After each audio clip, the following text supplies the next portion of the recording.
Hello বন্ধুরা, welcome back to my channel. তোমরা কীরকম আছো? আশা করি তোমরা ভালোই আছো, আর আমিও ভালো আছি। তো আমি স্নান করে আসলাম, তো ভাবলাম তোমাদের সাথে আবার একটা ছোট্ট মিনি ব্লগ শেয়ার করি। তো চলো, আমি আজকে কি রান্না করেছি এটা তোমাদেরকে দেখিয়ে দিই।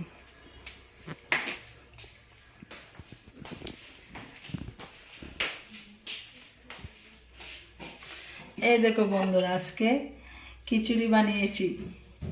এখানে বৃষ্টি হচ্ছে, তো তাই জন্য ভাবলাম খিচুড়িটা বানিয়ে ফেলি। খিচুড়ির সাথে আছে এই যে বাঁধাকপির শাক, আর আছে বন্ধুরা নিরামিষ গ্যাট, সব সবজি দিয়ে। এখানে মিষ্টি কুমড়োটা দেওয়া হয়নি, মিষ্টি কুমড়ো ছিল না ঘরে, মিষ্টি কুমড়োটা দিলে আরও ভালো হতো। আর এটা সকালবেলা বানিয়েছিলাম বন্ধুরা, সানার ডাল, রুটি দিয়ে খাওয়া হলো সকালে। আর দুপুরে ভাবলাম না, এখানে বৃষ্টি হচ্ছে, তো 3 দিন ধরে বৃষ্টি হচ্ছে, তাই ভাবলাম আজকে খিচুড়ি বানিয়ে ফেলি। খিচুড়ি খাওয়া যাক, ঠান্ডা ঠান্ডা পড়েছে, তো ঠান্ডার দিন খিচুড়ি খেতে ভালোই হয়, ভালোই লাগে। তো আমার খিচুড়ি আর সবজিটা কীরকম হয়েছে বন্ধুরা একটু কমেন্ট করে জানাবে। তো এখানে আমি আমার ছোট্ট মিনি ব্লগটা শেষ করছি।